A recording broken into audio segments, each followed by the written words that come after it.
নমস্কার। আমার আজকের পরিবেশনা শ্রীমদ্ ভগবদ্গীতার প্রথম অধ্যায় অর্জুন বিষাদ যোগ। যদি আমার কণ্ঠে এই কাহিনী আপনাদের ভালো লাগে তাহলে অবশ্যই ভিডিওটাকে লাইক এবং শেয়ার করবেন এবং তার সাথে সাথে চ্যানেলটি সাবস্ক্রাইব করে দেবেন। শ্রীমদ্ ভগবদ্গীতার প্রথম অধ্যায় অর্জুন বিষাদ যোগ। মহাভারতের কুরুক্ষেত্রের যুদ্ধ শুরু হওয়ার ঠিক আগে এই অধ্যায়ের ঘটনা। কৌরব ও পাণ্ডব এই দুই পক্ষের বিশাল সেনাবাহিনী যুদ্ধের জন্য প্রস্তুত। চারিদিকে শঙ্খধ্বনি, রথের শব্দ এবং যোদ্ধাদের গর্জনে কুরুক্ষেত্রের ময়দান মুখরিত হয়ে ওঠে। অন্ধ রাজা ধৃতরাষ্ট্র তার দূত সঞ্জয়কে জিজ্ঞাসা করেন, ধর্মক্ষেত্র কুরুক্ষেত্রে আমার পুত্র এবং পাণ্ডুর পুত্ররা কি করছে? সঞ্জয় তখন যুদ্ধক্ষেত্রের দৃশ্য বর্ণনা করতে শুরু করেন। দুর্যোধন পাণ্ডবদের বিশাল সেনাবাহিনী দেখে কিছুটা চিন্তিত হয়ে পড়েন। তিনি দ্রোণাচার্যের কাছে গিয়ে পাণ্ডব পক্ষের শক্তিশালী যোদ্ধাদের কথা বলেন। সেখানে ছিলেন অর্জুন, ভীম, যুধিষ্ঠির, নকুল, সহদেব এবং আরও বহু মহাবীর। এই দুই পক্ষের শঙ্খধ্বনি শুরু হয়। শ্রীকৃষ্ণ ছিলেন অর্জুনের সারথি। অর্জুন কৃষ্ণকে বললেন, হে কৃষ্ণ, আমার রথটি দুই সেনার মাঝখানে নিয়ে চলো।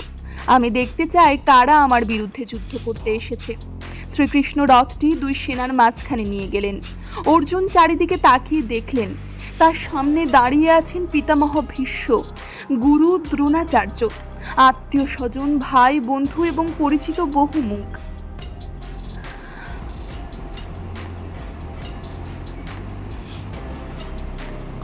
এই দৃশ্য দেখে অর্জুনের হৃদয় ভারী হয়ে গেল।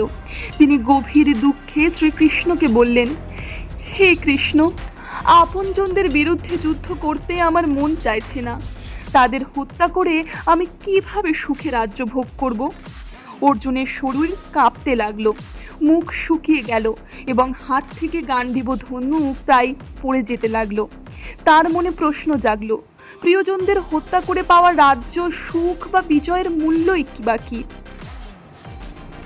তিনি আরও বললেন, যাদের জন্য রাজ্য, সুখ ও জীবন কামনা করি, তারাই যদি আজ আমার সামনে মৃত্যুর জন্য দাঁড়িয়ে থাকে, তাহলে সেই রাজ্য আমার কাছে অর্থহীন। অর্জুন যুদ্ধের ভয়াবহ পরিণতি নিয়েও চিন্তা করতে লাগলেন। তিনি ভাবলেন, আত্মীয় স্বজনদের বিনাশ হলে পরিবার ও সমাজে বড় বিপর্যয় নেমে আসবে। এই চিন্তায় তার মন আরও দুর্বল হয়ে পড়ল। অবশেষে অর্জুন যুদ্ধ করতে অস্বীকার করলেন। তিনি গান্ডীব ধনুক নামিয়ে রেখে রথের আসনে বসে পড়লেন। তার চোখে তখন দুঃখ ও বিষাদের ছায়া। এইভাবেই গীতার প্রথম অধ্যায় অর্জুনের বিষাদ যোগ শেষ হয়। অর্জুনের এই গভীর বিষাদই পরবর্তী অধ্যায়ে শ্রীকৃষ্ণের মহাজ্ঞান ও উপদেশের সূচনা করে। পরের অধ্যায় থেকেই শ্রীকৃষ্ণ অর্জুনকে আত্মা, কর্তব্য, কর্ম এবং জীবনের সত্য সম্পর্কে শিক্ষা দিতে শুরু করবেন। নমস্কার।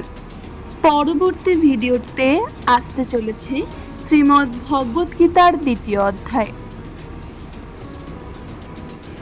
ভিডিওটি মন দিয়ে শোনার জন্য অত্যন্ত ধন্যবাদ এবং অবশ্যই যদি ভিডিওটি ভালো লাগে তাহলে একটি লাইক, একটি কমেন্ট এবং একটি শেয়ার করতে ভুলবেন না। আর অবশ্যই এরকম ভিডিও পরবর্তীকালে আরও পাওয়ার জন্য একটি সাবস্ক্রাইব করে দিন।